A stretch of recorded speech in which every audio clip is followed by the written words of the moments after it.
The 1983 film The Thorny Birds left a lasting impression on audiences with its forbidden love story and poignant family drama set in rural Australia.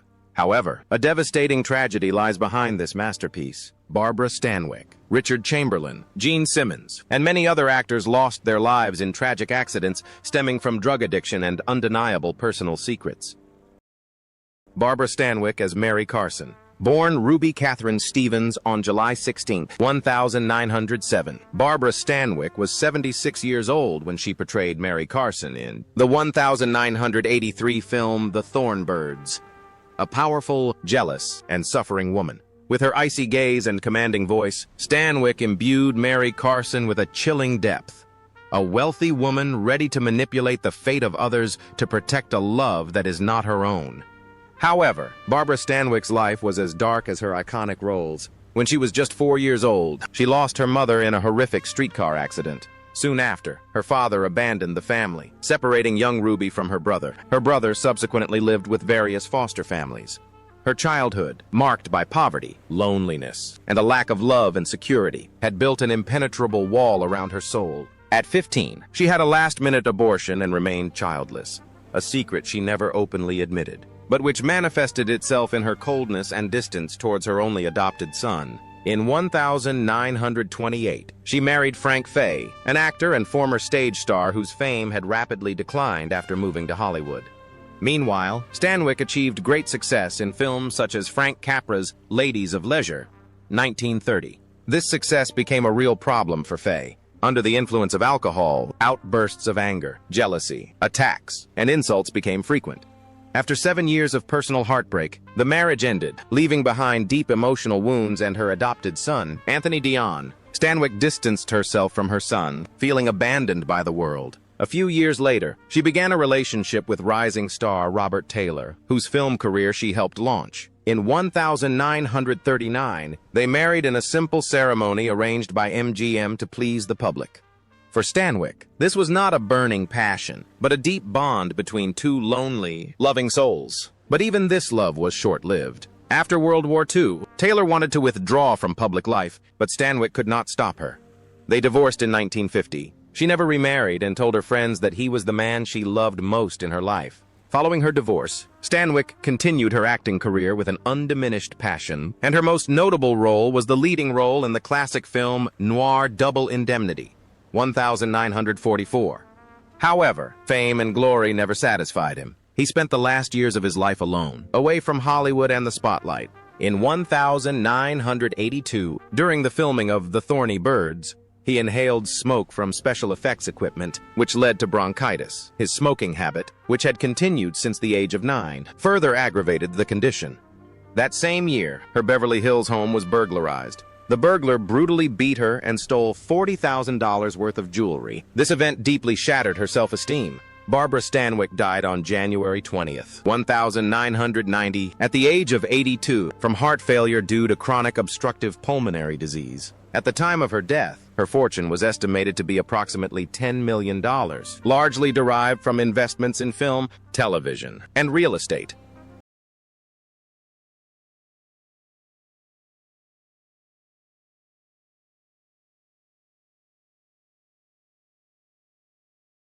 Richard Chamberlain as Father Ralph de Bricassar. Richard Chamberlain was born on March 31, 1934. In the film Birds of Thorns, 1983, he portrayed the charming and influential 48-year-old Father Ralph de Bricassar, torn between dreams of love and career. But behind this noble and complex image lay Chamberlain's personal suffering, which he had kept hidden for decades. Since the 1960s, after achieving national fame for his role as Dr. James Kildare in the television series of the same name, Richard Chamberlain has led a double life. On the one hand, he is the ideal man admired by millions of women, while on the other hand, he is a gay man. He loved secretly, in fear, and was constantly plagued by guilt for denying his true nature. Even at the height of his fame, during the filming of The Shogun, 1980, Chamberlain frequently isolated himself and suffered from insomnia. He feared that the slightest mistake would cost him everything. Also in the 1980s, while preparing for the role of Reverend Ralph, a character he loved but could not love, he experienced a personal crisis in his relationship with actor Martin Rabbit. They had been living secretly together in Hawaii since 1977, but couldn't openly acknowledge their homosexuality. The chasm between his real life and the idealized roles he envisioned sometimes made him feel like he no longer knew who he was. This pressure intensified over time and led to depression. He only addressed this issue years later, in his memoir Broken Love, published in 2003, where he first came out as gay. However, making the relationship public did not necessarily ease tensions. After publishing his memoirs, Chamberlain received great praise, but he also lost the support of many loyal fans. His relationship with Rabbit also deteriorated significantly.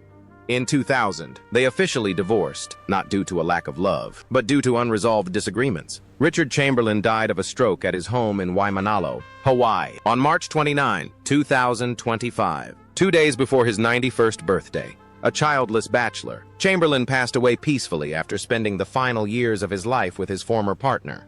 His estimated net worth is $20 million, accumulated through 60 years of artistic activity ranging from Dr. Kildare to Thorn Birds, as well as modest real estate investments in Hawaii. Jean Simmons as Fiona Fee Cleary. Jean Marilyn Simmons was born on January 31, 1929. She was 54 years old when she portrayed Fiona Fee Cleary, a grieving mother quietly facing a series of family tragedies, in the film The Thorn Birds, 1983. This was not just a television role, but also an expression of silent wounds that had plagued Jean for years. Jean Simmons quickly rose to fame in England thanks to his delicate beauty and aristocratic nature. At just 21 years old, he was nominated for an Oscar for his performance in Hamlet, 1948, in which he starred alongside Laurence Olivier. While her career shone on the silver screen, her private life was shrouded in mystery. After settling in the United States in 1950, Jean married actor Stuart Granger, who was 16 years older than her and extremely jealous and possessive. This stifling marriage lasted 8 years, during which time Jean was forced to turn down many important roles and lived in the shadow of her husband's career. "I didn't play a leading role in that decade," he said in an interview. After divorcing Granger, Jean married director Richard Brooks, who gave him a memorable role as a former prostitute in the film Elmer Gantry, 1960. But even a second marriage couldn't prevent old wounds from reopening. Brooks was a perfectionist and emotionally distant, often absent, leaving Jean alone in what should have been their home. In the 1970s, as their daughters reached adolescence and their marriage began to crumble, Jean quietly turned to alcohol, not as an addict, but as a weary woman seeking solace. Although she continued to appear in films such as Mr. Budwing, 1966, and The Happy Ending, 1969. Her once bright eyes now bore the scars of silent wounds. He later retired from show business and settled in Santa Monica after appearing only a few times, most notably in Star Trek The Next Generation, 1991. He died of lung cancer on January 22, 2010, 9 days before his 181st birthday. His fortune is estimated at $9 million. While less than some of his Hollywood colleagues, it was enough to provide him with a comfortable retirement. Piper Laurie was born on January 22, 1932, and was 51 years old when she played Anne Mueller in The Thorn Birds. Her portrayal of Maggie's loyal confidant, a woman who calmly and resolutely manages the Dragotta estate while concealing her emotional wounds, reflected the struggles and trials Piper faced in her own life, far from the glitz and glamour of fame. Born Rosetta Jacobs to a Jewish immigrant family, Piper Laurie had a quiet and introverted childhood. Her family sent her to a sanatorium with her asthmatic sister, which emotionally isolated her throughout her childhood. This loneliness made her so shy that she had to take weekly singing lessons to overcome her fear of public speaking. When she arrived in Hollywood at 17, Universal transformed her into a commercially appealing character, an innocent and dreamy young girl entirely created by the studio's public relations machine. Disappointed by this artificial image, the actress left Hollywood and sought authenticity on Broadway and in television productions, most notably in the play Day of Wine and Roses, which premiered in 1958. Her marriage to Joe Morgenstern lasted from 1962 to 1982. During this time, they lived a seemingly ideal life in Woodstock, New York. In 1971, they adopted a daughter, but their marriage ended in divorce 20 years later. Following the huge success of The Miracle Worker, 1961, Piper Laurie's career stalled, and she became depressed. She starred alongside Paul Newman in the film and earned her first Oscar nomination. feeling overwhelmed by Hollywood. Piper Laurie only revived her career with the role of the fanatical mother Margaret White in Carrie, 1976, earning her a second Oscar nomination for Best Supporting Actress. Despite receiving praise for her complex and poignant roles, such as the stern teacher in Children Less Than God, 1986, for which she received her third Oscar nomination, Piper Laurie never truly felt at home in Hollywood. She found peace in sculpture and performing arts. Following her divorce, she lived alone in California, as intensely as the characters she frequently portrayed. In her memoirs, she said that even years after her divorce, she continued to dream of the family she never had. Piper Laurie died in Los Angeles on October 14, 2023, at the age of 91. Her family did not release an official cause of death, but close friends said her health had deteriorated in the final months of her life. Despite quietly withdrawing from public life, she left behind an impressive artistic legacy and an estimated fortune of $4 million. She was much more than just a number, an example of resilience, innovation in the face of grief, and an unwavering commitment to her art. Rachel Ward as Maggie Cleary. Rachel Ward was born on the 12th of September 1957 into an English noble family, a descendant of the Earl of Dudley, and grew up in the luxurious setting of Oxfordshire. She was only 26 years old when she landed the role of Maggie Cleary in the 1983 film The Thorn Birds. And this role, in which a woman has a forbidden affair with a priest, not only brought her international fame, but also marked a turning point in her career and personal life. On the film set, she met her co-star Brian Brown, and a delicate yet enduring love affair began that lasted over 40 years. Following the huge success of The Thorn Birds, Rachel Ward suddenly found herself in the spotlight, which she says surprised her. Hollywood began to see her simply as a pretty face, and this label hindered her creativity. After Against All Odds, 1984, in which she starred alongside Jeff Bridges, despite their undeniable on-screen chemistry, Ward felt increasingly isolated from American cinema. She decided to take a break to study theater. This choice was not a retreat, but a deep period of reflection on her artistic identity. In 1987, she returned to cinema with the film The Lady with the Parasol and reunited with Brian Brown, who would later become her husband. Rachel Ward, while a significant figure in Australian cinema and a cult name in the United States, chose a more ambitious path by leaving the security of acting behind and pursuing a directing career. Her 2009 film Beautiful Kate, which she wrote and directed, explores the complexities of a family with troubled sexual relationships. The film garnered significant attention, but was also praised for its emotional depth. Ward's bold decision created immense pressure on the media and public, many of whom struggled to reconcile the image of the beloved Maggie character with that of a daring filmmaker. While Ward avoided major scandals and personal tragedies, she acknowledges that her career was defined by the need to meet public expectations while maintaining complete creative freedom. Internal pressure, audience fatigue, and the unpredictability of her art frequently led to moments of uncertainty. Her preference for a quiet, secluded life and her commitment to independent films allowed her to both pursue her artistic career and maintain her family's happiness. In 2025, Rachel Ward was 68 years old. She lived in Australia with Brian Brown and continued to work in the film industry, sometimes as a director and sometimes as a consultant.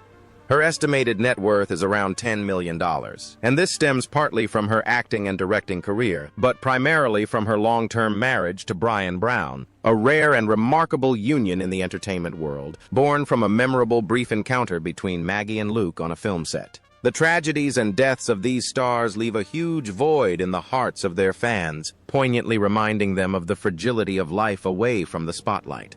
Which story affected you the most? Share your thoughts and explore the hidden lives of celebrities in our upcoming articles. Christopher Plummer plays Archbishop Vittorio de Contini Vercese.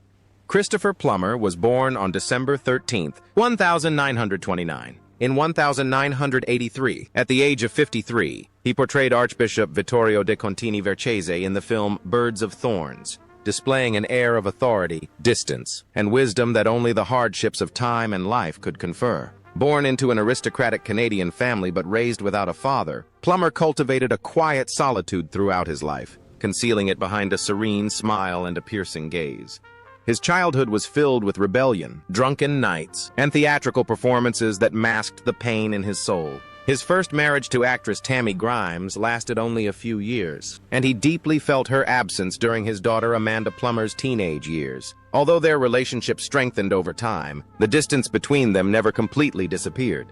Despite personal setbacks, Plummer's career continued to progress steadily, though not always as he had hoped. In 1965, he played Captain Von Trapp in The Sound of Music, a role that brought him worldwide fame but also aroused a revulsion against the flamboyant image he openly detested. He earned the nickname Slime Sound at the time, a bitter rejection of success that would define him from that point on.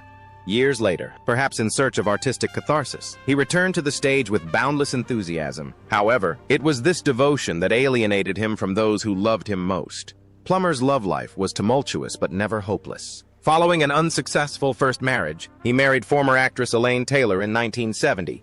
Their relationship lasted until his death, providing him with quiet and constant solace in his grief. He portrayed powerful characters in roles such as The Insider, 1000, 999, or Tolstoy in The Last Station, 2009, confronting his own past and expressing his experiences, pride, and regret in every glance, every breath. Christopher Plummer died on February 5, 2021, at his home in New York City, as a result of a fall that caused a serious head injury. He was 91 years old. His estate is estimated at $20 million, a figure that cannot fully express the emotional impact of the legacy he left behind after more than 70 years of service to society.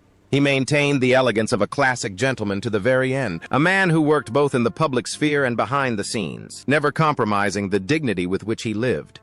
Richard Venture as Harry Goff. Richard Venture was born on November 11, 1923. He was 60 years old when he played Harry Goff, a cunning and mysterious lawyer who guards legal secrets regarding Mary Carson's vast estate and will in the 1983 film The Thorn Birds. His role is brief but very important, because Goff's actions, thanks to the mischievous items Mary left behind, help unravel the mysteries of Meggie and Reverend Ralph's tragic fate. Richard Venture's life was far more peaceful than the character he portrayed. Born in New York, Richard served in the U.S. Navy during World War II before making his Broadway debut in 1951 in the play Dinosaur Wharf. The discipline of war, the hardships of the post-war period, and years of tireless work had wrought a rare calmness in him. Audiences often noticed this in his serene and self-assured voice and gaze. After leaving the military, Venture built a career filled with supporting roles. Although not a sex symbol, he became a recognizable face thanks to dozens of films and television series from the 1960s to the early 2000s.